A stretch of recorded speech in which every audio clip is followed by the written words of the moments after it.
This is the Joe Mullins Show, celebrating the best place in the world to live, shop, work, and play. And now, your host, Joe Mullins. Hello, Florida. This is Joe Mullins of the Live, Work, Shop, Play Show, and welcome to the greatest state in the greatest country in the world, the state of Florida, why it's the model state to live, work, shop, and play in. And we cover all of the reasons why you want to be here. And one of the biggest reasons you want to be here this weekend is for River City Wrestling. I got Nick Bateh with me on the show today. Nick, welcome to the show. It's a pleasure to be here, Joe. I'm glad I could spend some time with you guys. Now, you're doing an event this weekend. Today, as a matter of fact, this show airs on the weekends for Saturday and Sunday. You're doing an event this weekend for River City Wrestling in St. Augustine at the World Golf Village. Tell us a little bit about what this event is and what brought you to do this event. Of course, River City Wrestling Con, we are Florida's largest event for sports and entertainment.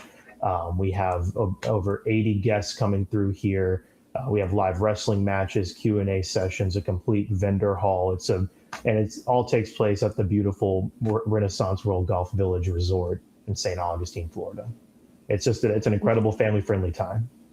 Now, this event, it's not actually wrestling match.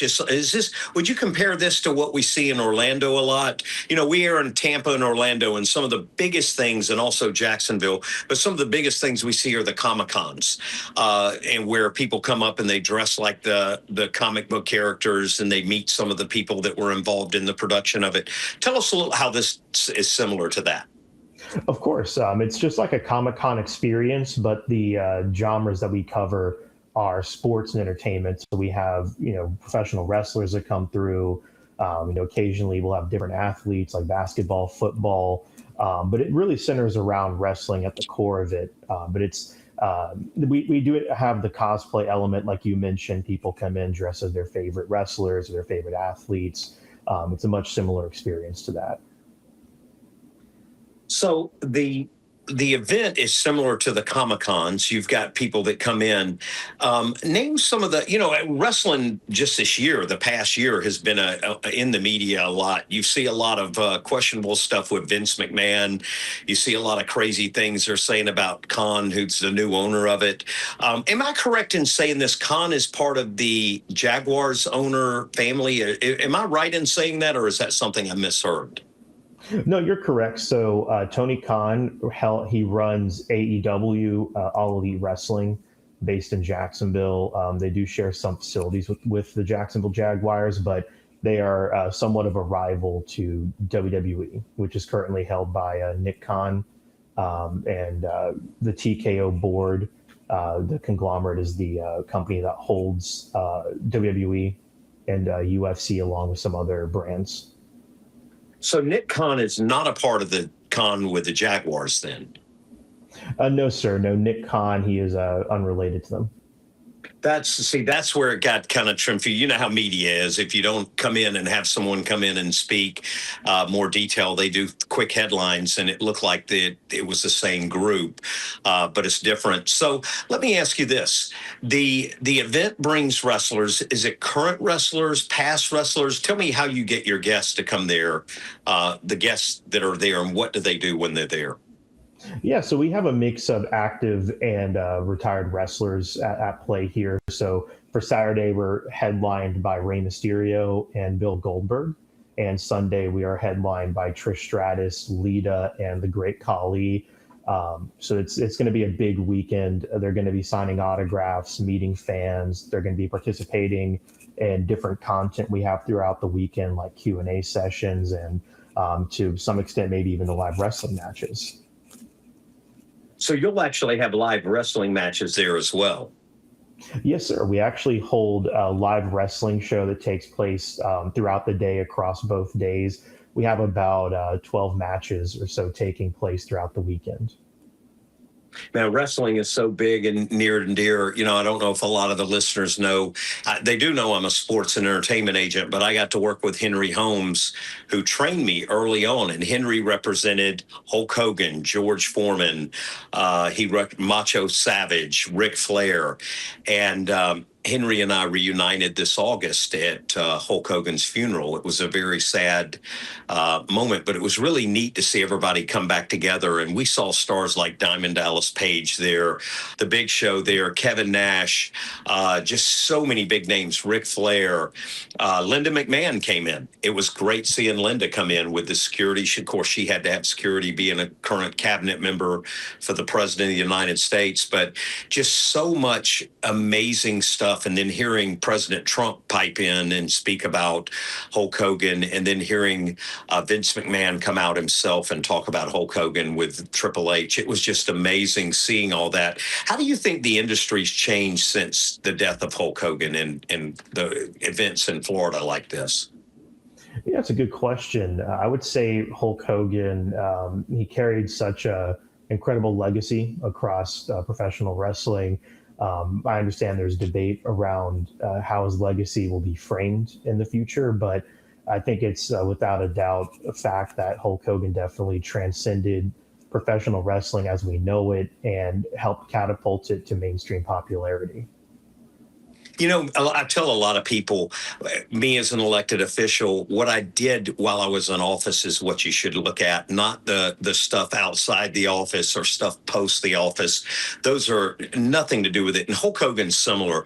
When you look at what he did in the wrestling industry when he was inside it, when he got inside the ring, I mean, no one came to the ring like that man did. I remember being 16 years old, sitting up at 5 a.m. getting ready to go to school, and I saw the wrestling match that he had between the Iron Sheik, where he won the first world WW title in Madison Square Garden. And I mean, I remember going to school screaming, yelling, going, "Yeah, what's it to you, brother? This is amazing. It's unreal." You know, just the stuff that he did in so many lives, in so many people's lives, the influence he made. And that's the things you got to look at. You look at his career with it. The personal stuff that he chose or the battles he went through, we got to remember these are different eras, different things people went through back then, different behaviors that went through on the steroid scandal. It's just like with Eric Dickerson, who I managed. They said that he was being paid, and the pay, come to find out many other players were being paid. And now all of a sudden it's okay to pay a player. Different eras, different things happen. And you've got to look up and go, yes, with those occurring, what was he to the industry? And to the industry, I don't think there's a bigger name or a bigger icon to it. And I think his fate should be sealed in it, that he bridged the road of wrestling. He paved it for everybody else to come in behind. And that's a strong point you made at the end there. The only person you could really compare him to would probably be The Rock, and the way that they transcended wrestling and went to broader entertainment. But one of the key differences between Vince Jr., the Vince we know today, and his father Vince Sr. is Vince Jr. saw the future of the product. He saw the entertainment value, that it could be a mainstream industry, and that's something where Hulk Hogan made it into more of a global audience instead of a boutique thing like it was previously. And individuals like the Iron Sheik and those that were around at the time helped him carry that way. And it was really unprecedented at the time. Well, you think about it too.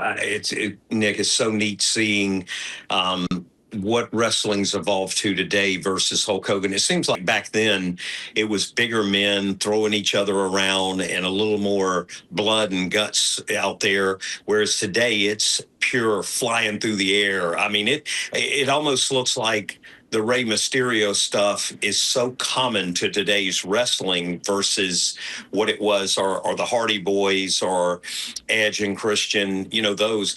It is, I mean, even the women, they're all over the place. And I think there's a bigger role for women in wrestling today than it was back then. You saw 2 or 3 women in the wrestling ring. Now it seems like 80% of the show with WWE is women's matches, and they're selling and they're doing well. You got Charlotte Flair, the daughter of the great Ric Flair. Now, Ric Flair's been there in the past at your event, right? That's correct. Ric Flair headlined last year, our Saturday event. So you've had some big names there. Did Hulk Hogan ever headline it, or did you not get the opportunity with him being life being cut so short? Regrettably, we never had the opportunity to feature Hulk Hogan. Yeah, that's sad. But again, there's a lot of things that people kind of assumed he'd be doing in time or getting around to. I know he loved the fans and he loved going out to them. And just as this event is, now this event is for people, kids, adults to come out. Do they get to interact with the former talent and the current talent? Did they get to hear some of the stories? How is this event? Give us an image of what the event and what the day is going to be like. Of course, kids 10 and under are free to be admitted with the paid adult admission to River City Wrestling Con. They are more than welcome to interact with all the guests there. The Q&A sessions is a great way. We have Scott Johnson of News4Jax and Simon Says that co-host our Q&A sessions, and the fans have opportunities to go up and ask them questions. And a lot of the wrestlers will share stories from the road. Backstage tidbits. A lot of times will break news, like with Rey Mysterio. This year, he's doing a Q&A, and he's going to be showing a sneak preview of his new animated series, Rey Mysterio versus the Darkness, which aired on Cartoon Network internationally, but will be broadcast in the U.S. pretty soon. And then the autograph signings, the photo op sessions are great ways to interact with the talent. And a lot of the times, these guys, whenever they're done signing, they'll just walk around the show. They'll go to the vendor halls, they'll look at merch, look at collectibles, and they'll interact with the fans that way as well. So I would say the interactive component is one of the biggest reasons why people continue to visit this event. We had Diamond Dallas Page on the show not too long ago, and he was talking about his post-career stuff, the yoga, and he was talking about how he works with a lot of wrestlers that are very, their bodies are just beaten up. I don't care if you want to call it entertainment, you want to call it real or fake, but one thing we can all agree that their bodies go through so much transformation and so much abuse. And DDP was talking about that and talking about how some of the wrestlers are, barely able to move, even including himself, until they got this new direction where they were doing more stretching, more yoga stuff. But do you see that in the wrestlers when they come in the past that you've had visit this? Do you see some of them that are really struggling with movement and getting around?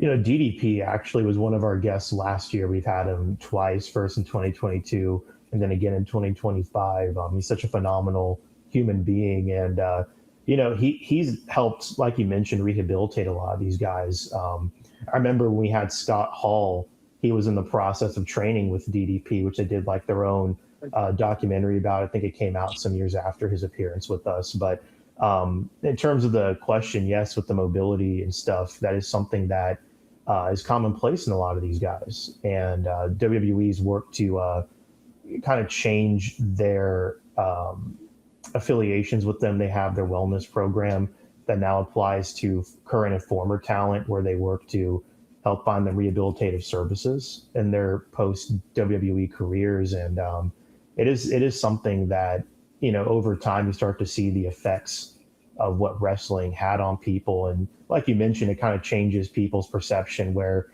they kind of, it's commonplace to be like, oh, it's fake, it's not real, there's no way this stuff actually hurts. But I think in time, now that they see the effects the industry has on these guys, they start to look at it a different way. Yeah, I definitely see that. Even Goldberg, when we last saw Goldberg in Atlanta, his movement was so different than it used to be. And his spears aren't quite the intensity that they used to be. And people don't realize that it's a lot of this. You fall wrong, you do wrong, it's going to hurt.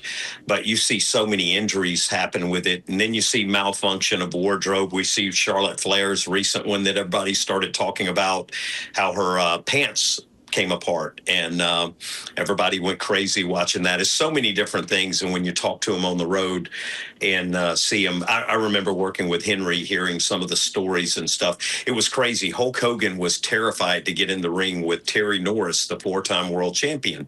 They were working on doing a skit together, and Hogan was like, I don't want him to hit me. I don't want to get hit by that guy. He's a 4-time world champion, and the guy's got fists. And Terry was like, dude, is he really nervous about me hitting kidding him? The guy's 6'7". He goes, I'm scared to death getting in there. So it was the perception of both of them, but it was both understanding that it's a real talent and a lot of training and a lot of going through. Not all that stuff is a fake. Some of it you want to land a little softer. I attribute it to stunt work in movies, but you definitely get hurt. Buff Bagwell was another one that Diamond Dallas Page worked with, that he showed us addiction, some of the problems that they get on the road with addiction and drinking. So this opportunity will give you a chance, if I'm correct, in hearing some of the things, the ups and downs of being in a wrestler career. Yeah, and actually Buff Bagwell will be here this year. It's his first appearance with us, and they'll be doing a Q&A Sunday lineup. But yeah, I mean, I think Stuntwork's a great comparison to this, just in the way that there's a lot of elements they need to have to control their movements and the way they deliver those moves. Right. It's so unique. Tell us how. All right. So the event is at the World Golf Village at the Renaissance. Is there a big meeting room there? Is where it's held, or where does this take place? Yeah. So the St. Johns County Convention Center is attached to the venue, so people can walk from their hotel straight to the convention center. We have a big ballroom adjacent to it where the majority of the event's going to take place, including the live wrestling. And there's some breakaway halls where the Q&A sessions and the photo ops and other elements of the show will also be taking place. Now, how do you get tickets to it, and how do you find out about it? You can follow us on Facebook, Instagram, X, and TikTok at RCWC Official, and our website, rivercitywrestlingcon.com, is where you can find event information, including tickets. And the event starts what time Saturday? Is Saturday and Sunday starting at what time? Yep, so June 6th and 7th starting at 11 a.m. 11 a.m. And it goes to how long? It's about 6 p.m. each day. 6 p.m. Nick, I got to ask you this. You know, I know what got me into wrestling and watching it. You're a little bit younger than me. Obviously, wrestling's still one of the big things. And, you know, The Rock, you compared and mentioned him with Hulk Hogan. We look at the generation. So Rock is so different today than he was when he first started wrestling. Some of the things he says, if you look at the old reels, you go, oh, my God, he couldn't say that today. So you see how wrestling and just it transforms with our society, with our world. What got you into this, and what made you do this event?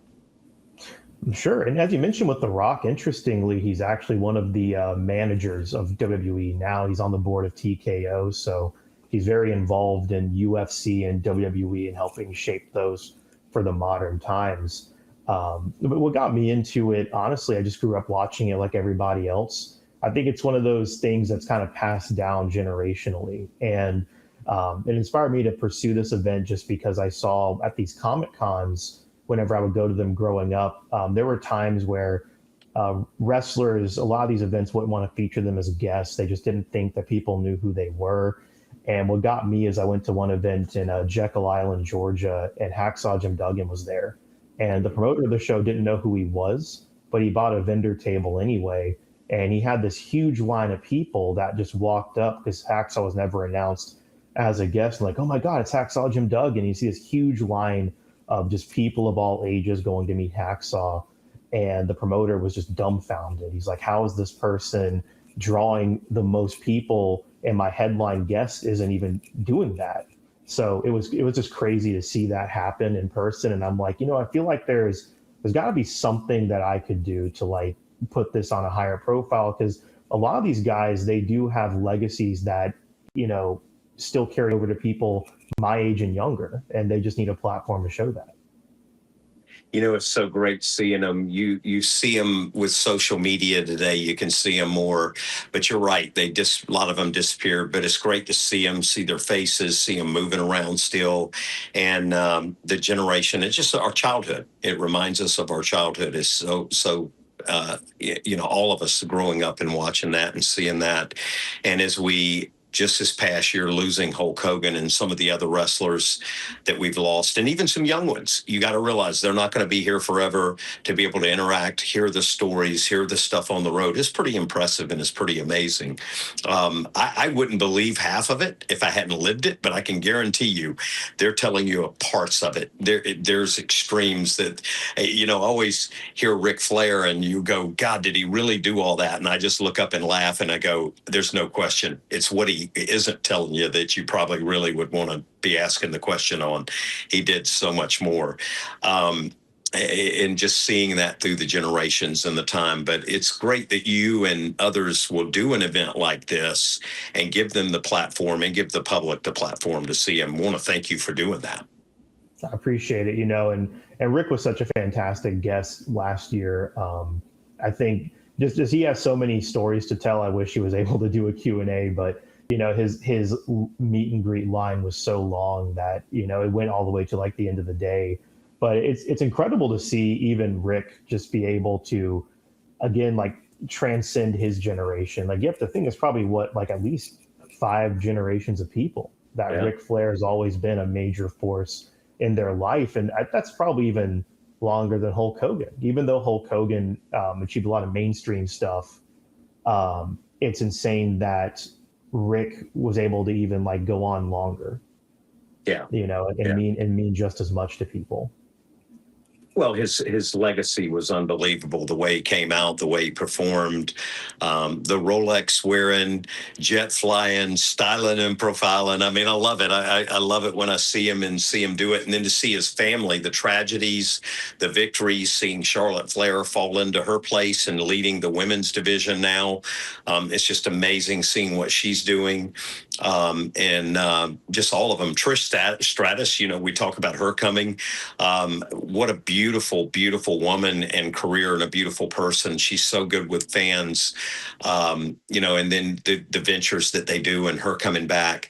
Lita, the same thing, the ups and downs that you see. And people don't realize they go through a lot. You've got one in Florida, Sonny, who was struggling with substance addiction, and she's in jail now for manslaughter.